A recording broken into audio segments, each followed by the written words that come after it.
नमस्कार मित्रांनो, श्री स्वामी समर्थ। आज आपण ऐकूया श्री स्वामी समर्थ यांचा दिव्य कृपा आणि दत्तगुरूंचा वचन। महासिर जवळच्या एक गावात रामशास्त्री नावाचे एक वृद्ध ब्राह्मण राहत होते। ते संस्कृतचे पंडित होते, पण अत्यंत गरीब। त्यांचं जीवन फक्त पूजा, वाचन आणि अध्यापनात जात असे। त्यांच्या पत्नीचं आरोग्य दिवसांदिवस खालावत होतं। त्यांनी अनेक वैद्य, औषध, यज्ञ, पूजा चक्र केल्या, पण काहीच उपयोग झाला नाही। रामशास्त्रींची पत्नी म्हणायची, आपण श्री स्वामी समर्थाकडे का नाही जात? तेच आपल्याला तारू शकतील। रामशास्त्री म्हणायचे, मी तत्वज्ञानी आहे, मी केवळ चमत्कारावर विश्वास ठेवत नाही। पण काही दिवसांनी पत्नीची प्रकृती खूपच बिघडली। शेवटी रामशास्त्रींनी तिच्या आग्रहाखातर श्री क्षेत्र अक्कलकोट गाठले। स्वामी समर्थ त्या दिवशी वटवृक्षाखाली बसले होते। डोळे अर्धवट मिटलेले, शरीरावर चंदन उठलेले आणि त्यांच्या आजूबाजूला भक्तांची गर्दी होती। रामशास्त्री एका कोपऱ्यात बसले। त्यांचं गर्व अजूनही बाकी होतं। मी बुद्धिमान आहे, मी कोणाला वाकून नमस्कार करणार नाही। तेव्हाच स्वामीने डोळे उघडले आणि मोठ्या आवाजात ओरडले, रे पंडिता, पुस्तकात काय शोधतोस? आत्मज्ञान हे केवळ अनुभवाने मिळतं।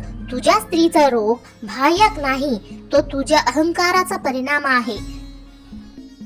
रामशास्त्री स्तब्ध झाले। कोणीही त्यांचं नाव घेतलं नव्हतं। मग स्वामींना हे कसं कळालं? ते थरथर कापू लागले। लगेच पुढे जाऊन नमस्कार केला। स्वामी म्हणाले, सच्चा भक्तीने जे मागशील ते मिळेल, पण आधी मीपणाचा त्याग कर। रामशास्त्रींनी मनोमन क्षमा मागितली।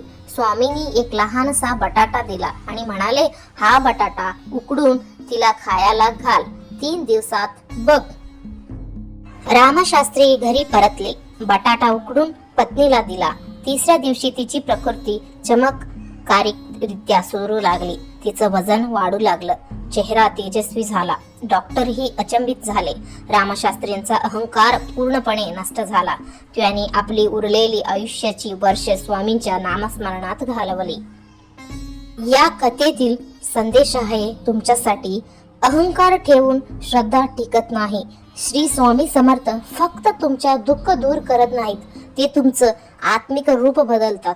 तेव्हा मन शुद्ध आणि विनम्र होतं, तेव्हाच दिव्य कृपा प्रकट होती। स्वामी समर्थांचं एक वचन तुमच्यासाठी, माझं नाव घ्या, संकट माग फिरतील, पण नाम घ्यायचं खरं मनापासून। श्री स्वामी समर्थ। कथा आवडली? मग थांबू नका, लगेच सबस्क्राईब करा। स्वामी समर्थांच्या अजून प्रेरणादायक कथा लवकरच घेऊन येणार आहोत। तुमच्या एक सबस्क्राईब आमचं मोठं बळ आहे।